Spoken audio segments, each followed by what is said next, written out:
What's happening, guys? We got Joey C. Jones and Antonio. How you guys doing? Hey, great. Brett, thank you so much for your time. Thank you for having us, buddy. All right. What have you guys been up to? I mean, we could go to the past forever, but let's talk about what you're up to right now and where you're at. Well, we are currently waiting for some shows that we had booked before all this COVID to happen. And we had some nice, very big rooms and main support spots, and we're just waiting for those to resume. As of now, it's looking maybe possibly September, October. Fingers crossed. That's what we're doing. We're also working on a new lineup, Antonio and I. So we're thinking just getting ready for what's going to happen in the next 6-8 months. That's cool. And this is the Joey C. Jones band, right? Yes, indeed. I love that song. She Loves. Are you going to be playing that one? We haven't done that. I haven't done that live. You know, Adam Hamilton and I, we wrote that song in like 20 minutes. That was in like 1994. I have played that in recent years. I haven't done it in this one, but it's certainly a thought. Yeah, people like that song. Yeah. And also thank you for playing that on your show. I'm very grateful. Oh, thank you. You're both in Ohio right now? No, we are in Dallas. Oh, you're in Dallas. Okay. Yeah. But you grew up in Ohio, right? Absolutely. Hillbilly. What was that? When did you journey out to LA? Shortly after high school, me and the Sheridan brothers from Sweet Savage, who were also from a hick town in Ohio. It was just a couple of years after high school, like 85. Wow. So you've been on this big musical journey, and it's better now than ever. I mean, your music's so strong. I mean, just been on the journey. And how did you two meet? How did you meet Antonio? How did you guys come to meet? Well, I was living in Deep Ellum and was wanting to I've been a musician for like 25, 30 years and wanted to get back and play again. So I met Joey. Basically, I was a big fan of Sweet Savage when I was a kid, and I have a picture of Joey and I meeting for the first time in 2010 at Trees, and I did this, did that. Yeah. I call that the this guy. When you point to somebody, you go, the this guy, yeah. So then we reacquainted about 4 years ago. We're introduced to each other and got together to start playing, and found out we had great camaraderie, and we've been playing together ever since. Oh, that's cool, man. That's cool. And where can we hear? So, have you guys put any music out together? There? Are we gonna hear music? What's going on? Will you send all the new stuff? Yeah, I got 5 new ones for you. Yeah, we laid about a year and a half ago. We laid some stuff out. This mix is just so good. We're very, very proud of it. Stuff that Antonio and I co-wrote, and we had another co-writer involved. We're so proud of that stuff, and we're going to get it out there soon. But we're going to send it to you first, Britt, because awesome. you gave us your time tonight. And speaking of Antonio quickly. His voice is just incredible. He's actually the lead singer. He's playing rhythm guitar and singing with me, but it's an incredible feeling that I've only experienced one other time in my life, to actually be in a band with another lead singer. So are you two singing at the same time, like that thing where there's that Humble Pie? I think Humble Pie did something like that, or Kiss or something like that. Yeah, a lot of harmony stuff. Just tons of harmony stuff.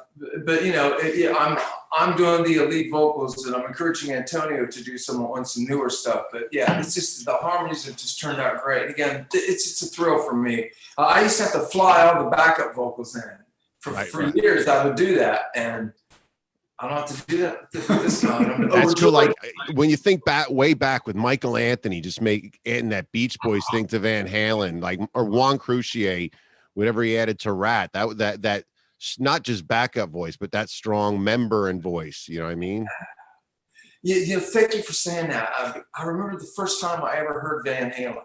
Right. I was young, and I was at this city pool in this hick town. And I love that. That's where you're supposed to hear Yeah, summer. So and it was summer. So the first thing that I loved about Van Halen was Mike Anthony's voice. Yeah, I heard the song, I'm like, yeah, this is cool. Then here comes the chorus. I'm like, oh yeah, it's on now. Yeah, it is. Wow. I mean, and it's crazy now. Where did you grow up, Antonio? Where did you grow up? I was born and raised in LA, and then moved to Texas as a teenager. So I lived in Pasadena, and then when I was a kid, my parents decided to move to East Texas. So you talk about a culture shock, because I was like a LA kid, you know, a skater and stuff. You have to tell them you're a backyard Van Halen party. Oh, Maybe there's something in the water with backup vocals in Pasadena. Yeah, well, I mean, you know, it's funny. I was when I was in LA, or in Pasadena, I was a kid actor and stuff, and doing that thing, you know, wanting to be an actor. And one of the people in my acting class with me was a girl named Allison Roth. So I was like, we did these shows together and everything. She asked, "Hey, do you want to go see my brother's band play?" And I said, "Yeah, sure. Okay, who's your brother?" And she said, "Oh, he plays this band, Van Halen." And I said, "Oh, okay." I was a Kiss kid, so I didn't know who Van Halen was or anything, because this is like the late 70s, early 80s. Right. So I show up at her house, and we ride in a limousine to LA Coliseum to go see Van Halen. I'm backstage as this kid. I barely started playing guitar, right? You were what, like 14 or I was 13, yeah. 13? Wow. So I see a limousine come back to the back of the LA Coliseum, and David Lee Roth gets out of one limo, and Eddie gets out of another, and they have a girl on each arm. And I said, "Oh, well, that's what I want to do right there." Yeah. That's from then on, I started playing guitar and singing. So yeah. Wow. Joey, you probably remember, like, for us, I grew up in Jersey in the snow, and like Van Halen in California, I didn't get to California until I moved out in '88, and it was such this California, you know, the beginning of Three's a Company, Motley Crue, Van Halen. They painted a picture, like you say, at that pool of something bigger. You know, that's always what I felt about LA and Van Halen. Sure. That's absolutely the same way that I looked at it. Living in Ohio, freezing to death, you put on Van Halen, you instantly think about the beach. And it just seems like life could be bigger, right? Like than where you're at that moment. Oh, yeah. Especially some of the towns that I lived in there. Yeah. What made you move to LA? What was really what was the genesis of the move to start Sweet Savage and, you know, start this journey? Okay. Right after high school, like I say, I was in a hick town, and then I go to Columbus, and I'm hanging out in big rooms in Columbus. I started seeing all these great regional bands from, you know, Detroit, Philly, New York, just always played in Cleveland. We're always coming to Columbus, and I just seen that these bands, you know, they were veteran bands and they were really, really good. So I put a cover tune band together and started weaseling my way into opening up for some of these great regional bands, The Gods, Rosie, I could go on and on, Charlie Hoon from Nugent's bands, Strut. So I weaseled my way into opening up for these bands, and you could hear crickets after my band would finish the song. There's like 1,200 people there. Yeah. So I go, I'm getting nowhere in this town, but I've learned so much from all these great veteran regional bands. Get the hell out of here, take what I learned, apply that to Sweet Savage with the Sheridan Brothers and Randy St. John. We kind of molded ourselves after those bands.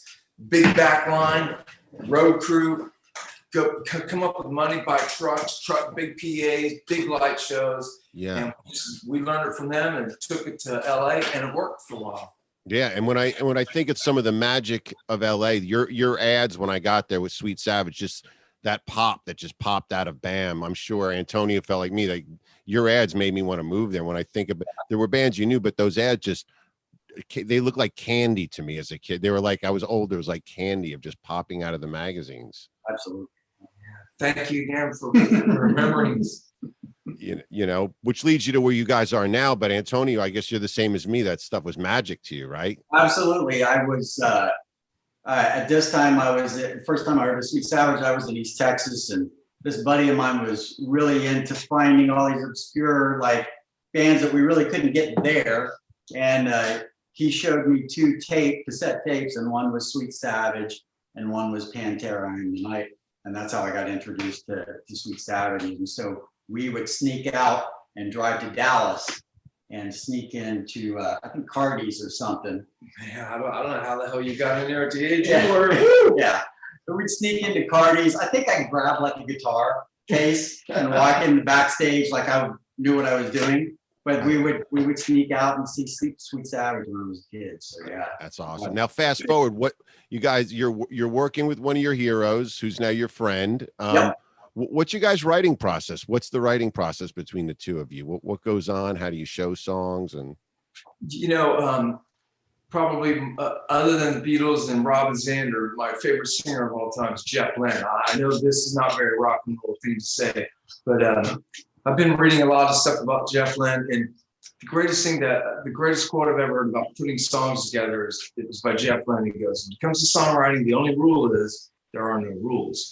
So for me, I start with melodies first. I write melodies in my head. When I write melodies, that tells me how many syllables there's going to be in lyrics. That's the way that I do it. But again, it can start with a riff from Antonio. It can start with just a bass line, somebody writing to me. There are no rules, man. However it works for you. oh, and Jeff Lynne is magic. That story of him with Tom Petty with the keyboard, where Tom Petty gets mad that they bought his tech bought a keyboard. Why'd you spend my money on this? And then as a joke, he goes, "She's a good girl." And that joke keyboard ended up buying a few houses, and he wrote Free Falling. Jeff, that's the magic. Like you say, that there's a great book, Songwriters on Songwriting, that has a lot of that, all the stories, but you get it. It's the magic. And you guys know that magic when a song just happens, when you guys make each other happy and the room lights up. I don't think there's a bigger high than that high. It's better than money. It's better than sex. It's better than drugs. Just that feeling where you go, I just come up with something that is a result of what I loved when I was 8 years old, and it literally makes your hair stand up on your arms. Yeah, because there's got to be failures. I mean, we love Cheap Trick, and there's failures. There's a lot of songs to get to Surrender or to get to She's Tight, or like it takes a journey to get there. And when that magic happens and the room lights up, and especially when you see someone else, your teammate, resonate with you, I think that's a really big high. And you're definitely, I've listened to your music in that songwriter thing where there's choruses and lifts, and I mean, it's not a drone, it's a lift. It's what I love about songwriting and the magic of this era. Yeah, and again, you mentioned Cheap Trick. I love him so much. In 1990, I recorded 10 songs with, Xander was in on about 6, but it was Nilsson was in on all of them. And just working with your heroes, man, it's just incredible. I'll never forget it. The deal didn't work out quite well because Marshall Burrow was involved, and it ended up kind of falling apart. But I was able to weasel some of those songs onto the 21 song Best of Joey C. Jones CD. So I finally found a way to get some of those songs out there. I think maybe 4 of them. There's like 6 more to go. I'll find a way to get those out there as well. And what's your favorite one of those that you did with the Cheap Trick guys? Probably I Can Wait All Night, which one of my songs is Nilsson kind of threw me a pork chop from something he had laying around. That one, and he did a great version on a song that I came up with, a song I wrote in '87 when I was in Hollywood, Summer Song. He really put a nice touch to that in it. Oh yeah. Oh, that's cool that you were writing with them, man. And your journey just continues. Yeah, you can hear in your music, there's such a, when I say the era, I just mean like even disco, when you look back, when we were growing up, we would say disco, people would say disco sucks, but you look back at the quality and the songwriting quality of those songs and the craft. I think songs are songs, and when the craft is high level, like like the She Loves, that's the one I play, and I'm sure I'll get more, like it's just, there's groove, there's melody, there's lip, but I just love that joy of songs, like whether it's Jeff Lynne or even the other day I was playing Autograph, and like when that Turn Up the Radio comes on and it just pumps, it puts you in this place. My buddy and I talk about this sound like Eddie Van Halen, the Brown sound, but I call it the Pink sound. It's like this just lifty kind of, like whether it's Cry Tough or Van Halen and Cheap Trick, it just kind of lifts life a little bit. It's cool. Yes, no, certainly is. It's the most magic thing in the world. Yeah, it's happy music for sure. Yeah, man. Do you guys email songs? Do you work in the room? What do you do when you're working with each other? What's the deal? No, it's just definitely a face-to-face thing. That's cool. The Joey C. Jones' Glory Hounds recently, we've recorded 2 new songs, and we're trying to get 10. But I've been doing it, remotely. I've done it remotely twice, and it's still kind of strange for me. but the results have been good. So whatever the hell it takes to make it sound good. And besides, there are a lot of people who have written me that would really wish that I was remote writing with them somewhere like Siberia. They wish that I was there. Yeah. Man. And I'm with you. To love, you seem like you love music as much as the day you heard Van Halen at that pool. That's what I could see it coming off you guys, and I feel the same way. Some soldiers go down. I say, they don't make it all the way out, but so when people ask me about music and getting into music, I say don't do it unless you have to, and you guys obviously have to. And how's this what's the spirit that keeps you guys going? I mean, I know mine, but Well, for me, I mean, I played for so long and kind of enjoyed the process for a long time, and I had kind of given up on playing for about 4 or 5 years. Right. And I was basically miserable, and thank God my wife actually saw it in me and said, you're missing that joy in your life. You're missing that joy of creation and playing, and you've got to. She was instrumental in getting me back into playing again about 6 years ago, because I had stopped for about 4 or 5 years altogether, and I was miserable. And I found out after we started playing together, it brought that joy, because you can get in self-misery about trying to hammer it home too much or trying too hard, or this part of it, playing in a band and playing live and creating music, that should be the biggest joy. This should never be a negative thing whatsoever. And that's one thing that we've always done since we played together, is it's a joy to rehearse. It's a joy to go out and play shows, and you really, really appreciate that part of it, that creation, and not only that, seeing people enjoy the stuff we're playing. I mean, that's a big thing. Totally. Joey has some incredible fans, and when we've played big shows, I mean, they have gone nuts over that stuff, and stuff that was all the way back to Sweet Savage to the brand new stuff that we're doing. It's all across that level. So the fans have been great with us, and then we're great with each other. There's no negativity at this point. And I'm terrified to stop. I swear. No, I'm just saying. Yeah, I get it. First of all, I mean, talk about massive therapy sessions. Sessions. I would obviously need the Michael Jackson propofol buzz to even sleep. I don't know what the hell else. I'm not good at anything. I mess up everything. Yeah. So I'm terrified to stop. No, I agree. And I think Antonio said something really smart. It's like the process. You got to love the process. That and I say a lot of the process is putting your head in your hands. And just like this was a wasted day in the studio to get to a great day. You can't, it's like sports. You can't have the magic game unless you have the shit game, but you gotta enjoy that process. But what I think, why we talk so much about back in the day and what worked then, that I think is working for you guys and working for me, but not working for a lot of people, is we got a lot of momentum back in the 80s. We just did. We didn't question. We didn't go, why did your wife want us to do? Like, we just did things and moved forward. It wasn't so much questioning of the process. We just proceeded forward and marched forward and did everything. Well said, Britt. Damn, you're good. No, do you know what I mean? People go, well, what is he going to ask in that interview? Like what is he like? We were just happy to have an interview in 86 to 88. You know what I mean? And the whole goal back then was just to get something wrapped in plastic. You would have given your left toe to have something wrapped in plastic in a store. And now you can put your music anywhere. I'm getting, like you're saying, you're going to send me your music.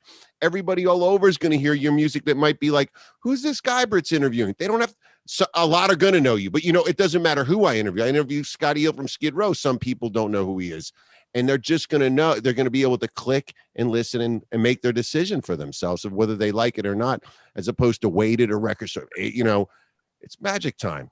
Yeah, for sure. I mean, you remember, Joe, it's like you make a video and you just have to pray that maybe MTV will play. And if they don't, you're showing it to your mom and your aunt. You know what I mean? You know what I mean? You're like, make the damn mailman come in the house and rush for a minute. yeah, I mean, it's like, that's it. Get that old it's a VCA, but now everybody can see it. So it's kind of a magical time for what you guys are doing. It's great, man. More than ever, yeah. I mean, I think that it's a prime time to be able. It's easier to make good quality music, recording. I mean, I can remember we'd save up thousands of dollars to get it for one song, and now you can do it yourself, or you can do it within your own studio place. And then also, even as far as filming videos now, there's much more. It's way easier. The process is easier. You have access to the equipment that was makes it easier nowadays to put a quality product out. Totally. And enjoy that part of the project. For me, it's funner now than ever. Yeah, I'm with you. It's cool, and it's cool seeing you guys with so much enthusiasm, and it's really good music. Because one thing I think about my show that why I really love playing your music, and I'm sure your new music will do it, is we need that sense of joy. This music is such a sense of joy, and people are ready for. I'm not saying that Drake is worried that we're gonna take his job, but you know what I mean. But there's such a sense of joy and uplifting that even I find people come to my show that haven't really been into this type of music, and they just get lifted and lifted and lifted. And it doesn't, there can be some lyrics that are about getting through life, but there's a celebratory feeling under a lot of this. No question about it. And, earlier I told you about, the joy of recording from home and stuff. It is great. I've been really lucky. I got to work with some really legendary producers. I miss stuff like that, definitely. Yeah, sure. Just being in, like, example, I got to record with Chas Stanford, and we recorded it was formerly the Purple Brian Wilson House. And I miss stuff like that. I was able to record at the Ponderosa, which was the studio owned by Tito and Michael Jackson there. Encino Man, I was like, well, right there. It was right across from Michael's property. Stuff like that was great. And of course, working with Nielsen Zander, Dito Godwin, there's been a bunch of big producers. I missed the hell out of that. Yeah, they didn't always do what I agreed with. They were iconic and I wasn't. So sure, it sounds great, thanks. I miss stuff like that, but whatever it takes to get it done and make something damn good.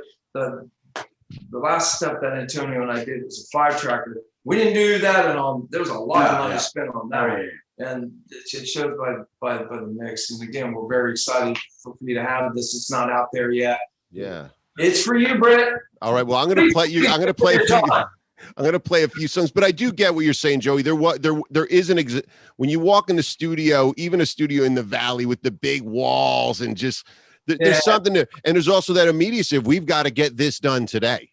You know what I mean? We have a time limit because we're paying money as opposed to being, so there are pros and cons. I totally. Please pardon my interruption. I'm very fine. I got to record 5 songs at Van Halen headquarters, Baby-O Studios. I'm sure that you have heard about that. That was a great one. Dana and I recorded there. Dana Strum, Sweet Savage. Dana Strum's one of my heroes. I mean, we got to admit, I know you've worked with him, and I know he can be rough. I've heard, but guy changed music. He knows what he knows what the hell he was doing. He actually kind of knew what he was doing. He was very young. Hell, he found Randy Rhoads for Ozzy. Yeah, he's done some great things. Yeah, he's pissed a lot of people off. He pissed me off, but I like him now. Yeah, I think a guy like you with your spirit, knowing what you're doing. So some guys. There's no figuring it out at the end of the day. And I think he thought I love, maybe he thought he had it figured out. I think a lot of guys at that time thought they had the magic recipe that would work. And it wasn't true. You know what I mean? You're damn right on that one, Brett. Yeah. Nobody knows at the end of the day, or Springsteen would just wake up and write another Born to Run Today. You know what I mean? Absolutely. It's so true. I say that the kiss of death to me, the biggest kiss of death is when a band abandons who they are, then starts imitating themselves, like a version of themselves, like Marilyn Manson. Sometimes he starts imitating the beautiful people after he left that one. I don't feel like there's the thing of growing from where you came, but then there's like just wanting success. So imitating your past success and trying to rewrite a song that maybe wasn't even amazing at the time. And that's a mess. You know what I mean? Well said, brother. Yeah, copying a song that you've already had, there's no reason to kind of revisit that. Just be who you are and keep writing that stuff and you'll be fine. You know? Yeah, like, I mean, it wasn't number one, but I hear Kiss Psycho Circus. And I'm like, that's mean. It ain't Detroit Rock City. But man, when they open with that, and now that I've seen them open, I'm like, Kiss sold me on a new song. They're adding a new song to their canon that I'm like, yeah, this is good. They're giving me stage directions. They're telling me what to do. I don't have to choose between my hands and stopping. They you know, that Kiss thing, get up, get there. They've told me what to do with Psycho Circus. That's good. That's a great one, bro. I miss Mark St. John. I wrote a couple songs with Mark in '87. No way. Whoa. Tell me about that. He's one of my favorites. Okay, in '87, Sweet Savage was playing, it was Garden Grove or Westminster. It was Joshua's Parlor out in Orange County. I can't remember the exact city. And Mark was there, and I'd been drinking, which is not unusual. And this was before the show, and then someone said he was out there, and I had my brother go get him and bring him back. And I said, "Will you please jam with us?" And he was kind of looking at us and goes, "Sure." And he didn't know what the hell we were. You used to have the audio of that, remember? You brought the audio for me. So anyway, so we just hit it off. He was living in Anaheim. I was living up in Laurel Canyon. And he would come and pick me up. He'd drive all the way from Anaheim up to Laurel Canyon to pick me up. And we'd go to Mark's place. Mark was living with his folks then. It was a nice place. And he had a little studio there. And him and I recorded some songs together. And we were actually talking about putting an act together. And his health kind of took a little spin for the worst after that. But I have some photos of me and him on stage together, and I have some live audio. And the song that him and I wrote together, it's out there. It's on the 21 Song Best Of CD coming on. Wow. Is that one of the ones you're going to send me, or? No, well, that one, yes, I will send you the whole disc. That one's already on it's on a disc. I know CDs are dinosaur food, but I'm still glad to have it. No, I got. I'm thrilled to have it available in any format. Yes, I will send you the entire CD. Okay. But yes. Is it on Demon Doll? Because Lance is sending it. I mean, DDR Music Group, DDR Me. Yeah, I have the Sweet Savage is on there with bonus tracks, Shock 2 with bonus tracks, and the 21 Song Best Of CD on Demon Doll DDR Music Group.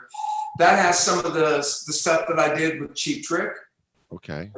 4 or maybe 5 with me and Nielsen. One of them, Xander, done some singing on. Nielsen played guitar on 5 of them. Oh, that's awesome. I made sure to put as many of them as I could on that 21 tracker. And the very last track on there, Lance from Demon Doll insisted on it being on there. It's called Coming On To Me, and that was the one that Mark St. John and I wrote. Wow. All right. Well, we're going to put a link in the bio to purchase that. Do you have send me any links that you guys want me to put in? Because while we're doing this chat, and if you guys want to join, I'll, when I'm rolling this, we'll put links to whatever you guys want so everybody can find out and explore your music. It'll be great, man. Thank you so much. Thank you. Well, thank you guys for stopping by, and hang out a little bit after. I want to say goodbye. Say goodbye to everybody. Thank you to everybody who is tuning in. We're very fortunate to have your time, and we are truly grateful, and we're thrilled to still be doing this. And everybody, be good to yourselves, all right?